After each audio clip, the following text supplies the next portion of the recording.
man. Can I help you? Let me get an autograph. Nah, I ain't signing no autographs, but you get off my car. You don't remember me, huh?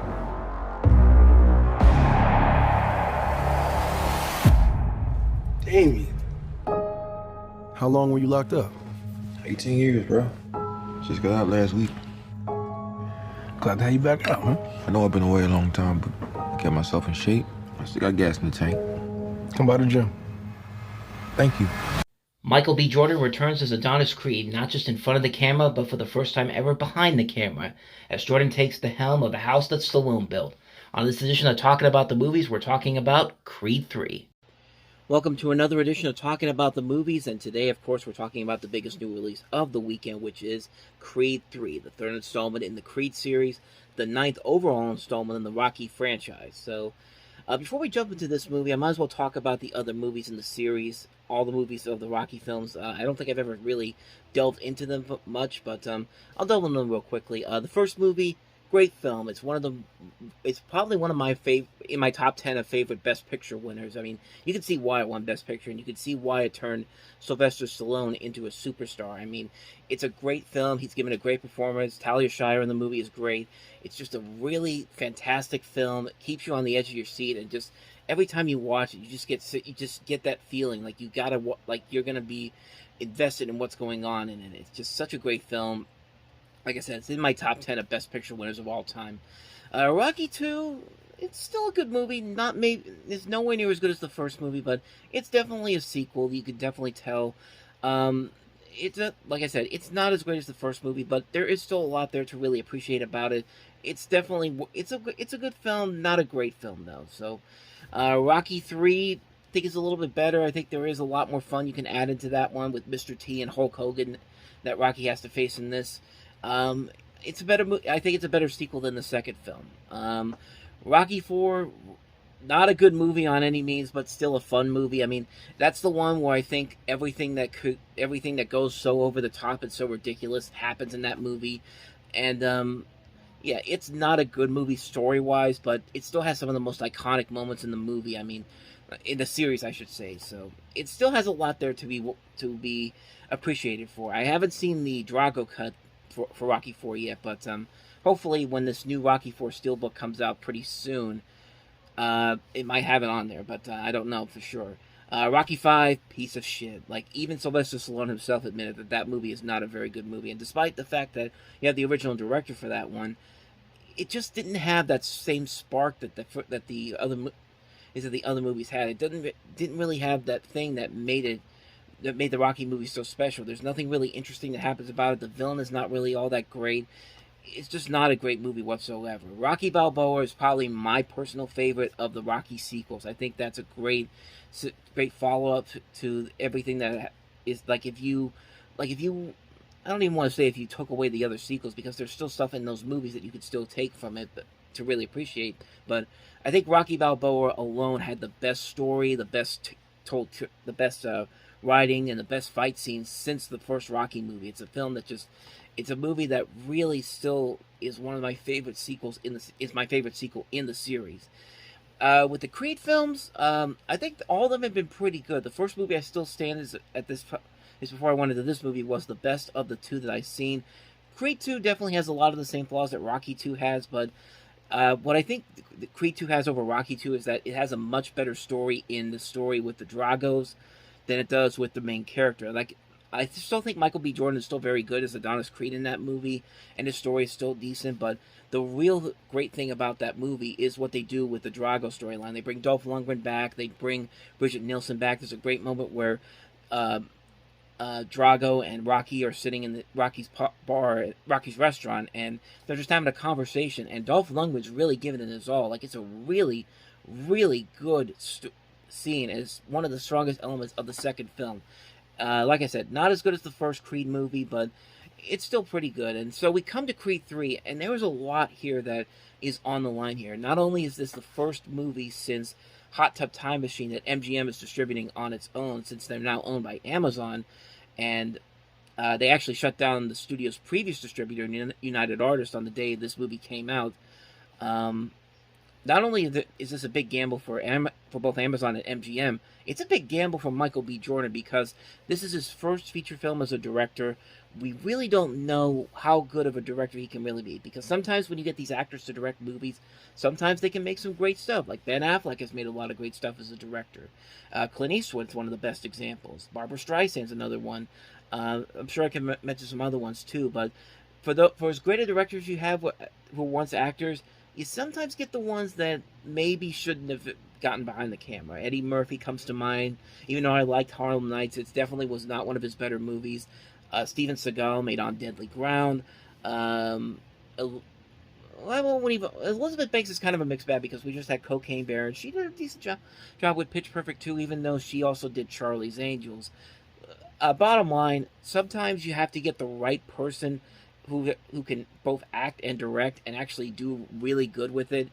And if this movie is any indication, Michael B. Jordan is going to be a pretty damn good director because, man, this may be my favorite film of the Creed series, and maybe high up there with the Rocky franchise overall. I really enjoyed this movie, and I really did not expect this to be as great as this ended up becoming. I mean, this is such a terrific film in the series. Like, it definitely is a much more engaging story than the second film, even though it is kind of a been there, done that type of a story before, where you have a young kid, where you have this young guy who's grown up and his best friend comes back and he wants revenge for something that happened in the past. We've seen this happen over and over before, and there's nothing really all that special about it except the acting in this movie because, man, you know, Jonathan Majors, I think, is going to be a big star. If you haven't seen him on Lovecraft Country, if you haven't seen him in Loki, he's the best thing in Quantumania too. But he's going to be a great actor going forward. And I can't wait to see what kind of roles this guy gets in the future because, man, he is great in this movie playing Damian Anderson. And him and Michael B. Jordan, whenever they work off each other, you feel like that they were friends at one point, and then their lives took this different turn. Like, it definitely feels like that in this movie. I think the casting overall is very well done. Everybody delivers their parts very well. Tessa Thompson once again returns as Creed's wife in this movie. She's great. Felicia Rashad, who plays Creed's mother, is in this movie again, and she's doing a great performance. Everybody in here is doing a fantastic job casting-wise, but really what really struck me with this movie is the direction and the way that this movie is played out. Like, you could tell that Michael B. Jordan knows what he's doing with it, with some of these shots in this movie. Like, you could definitely tell he took a lot of inspiration from anime and a lot of these shots. There's some great shots in this movie that just really stick with you even after the movie is done. I was just like, man, this guy really knows what he's doing. And I've always been a big fan of Michael B. Jordan. I've always been a big fan of his work. Friday Night Lights, the TV series, Chronicle, Fruitvale Station came out 10 years ago, was a great film that sadly got snubbed by the Academy Awards, but it was one of the best movies of the year. And, of course, Black Panther. And you could just watch this guy and see that he clearly has an indication of he loves film and how his influences in the past came into play with this movie. Like, when it said that there were scenes in this movie filmed for IMAX, I really did not think there was going to be... I thought to myself at first when I saw that, I was thinking, film for IMAX. I mean, some of these scenes could look good in IMAX, but I don't know. Like, I don't really know if this is actually something that could actually work in full with those scenes shot in IMAX. Like, I don't really know what you could really do with those scenes. And they definitely show off that in this movie. Like, I was really impressed by what I saw here. I didn't see this in IMAX, though. I saw this on Cinemark XD, which is about as close to IMAX as you can get. I think the closest IMAX around here is probably downtown Pittsburgh at the Carnegie Science Center. And I mean, I could have gone out there to do that, to see that movie there, but the Cinemark XD is a really good experience too. Like, it's just as good. It's not better than IMAX. I have seen IMAX movies there before. We used to have an IMAX theater over at the Pittsburgh Mills when that opened up, but of course that mall went up in smoke pretty quickly, and I think that they still have a movie theater there, but I don't think it's an IMAX theater though. But bottom line, the scenes that they shoot for IMAX, for like the IMAX and giant format screens in this movie, are really damn impressive. I was not expecting this to look as good as they were advertising before. I will also say this for Michael B. Jordan, seeing as how he is a big anime fan, and he definitely shows it, especially in the fight sequences in this movie, I want to bring something up.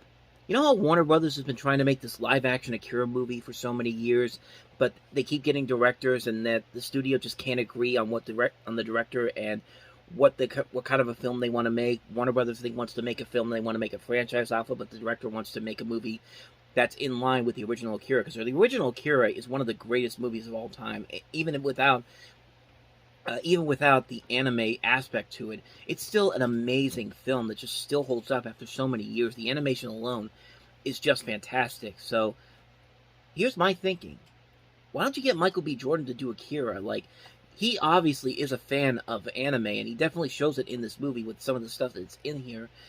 So I'd say let him do it and let him have creative control over it, because I think he would have a good idea of what to do with an Akira movie in live action form. If he could do it the way he does in this movie, I think that would be pretty badass. I'm not saying that's something that they should. I'm not saying that this is something that should be done immediately, but it's something that it's an idea that Warner Brothers should definitely consider. I would say definitely consider that idea and let him have creative control over it. But that's just my thinking on it. That was just something I was thinking about. So, also, one of the interesting things about this movie is that this is the first film in the Rocky series that does not have Sylvester Stallone in it as Rocky Balboa at all. He doesn't even make a cameo in here, even though he's one of the producers on it. So that's another tall task that this movie has to do to make this.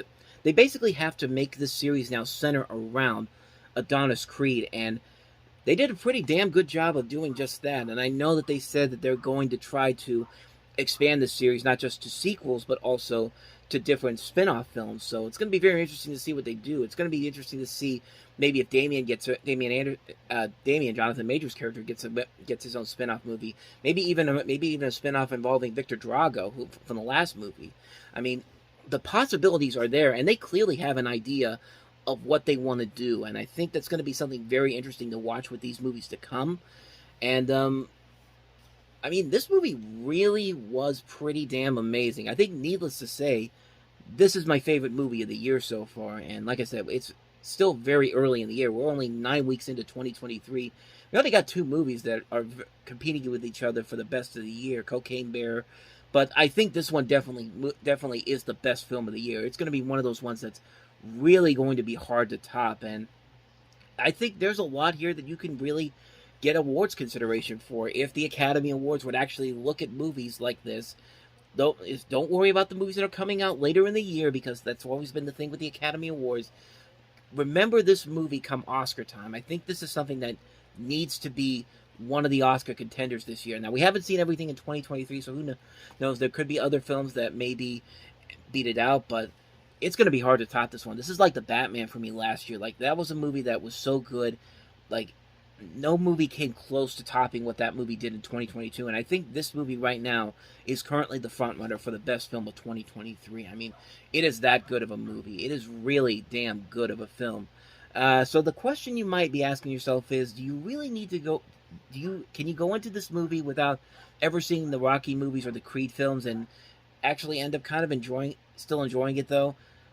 I would say yes, because really, I think it works best if you've seen the other movies in the series. But if you're walking into this very fresh and just going into it just on Michael B. Jordan and Jonathan Majors alone, I think you will definitely get a lot of enjoyment out of it. But I think you'll get a lot more enjoyment out of it if you've seen the other films in the series. So overall, I think you can tell this is a very positive review. I give it a big thumbs up, and it's a really fantastic film. It's a film that really exceeded a lot of my expectations. I went into it with decent expectations. I mean, I like the other 2 movies. I'm hoping that they could have fixed some of the problems of the previous film, the very few problems of the previous film, and they did just that and then some.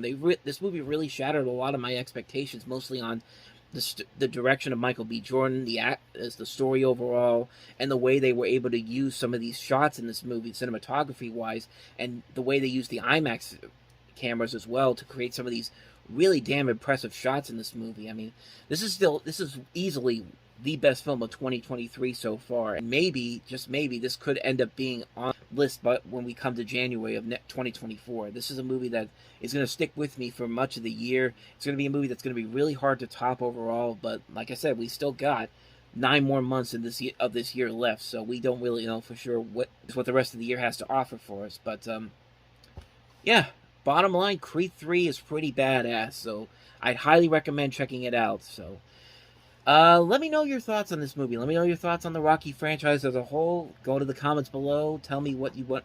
Tell me your thoughts on this movie and the series in general.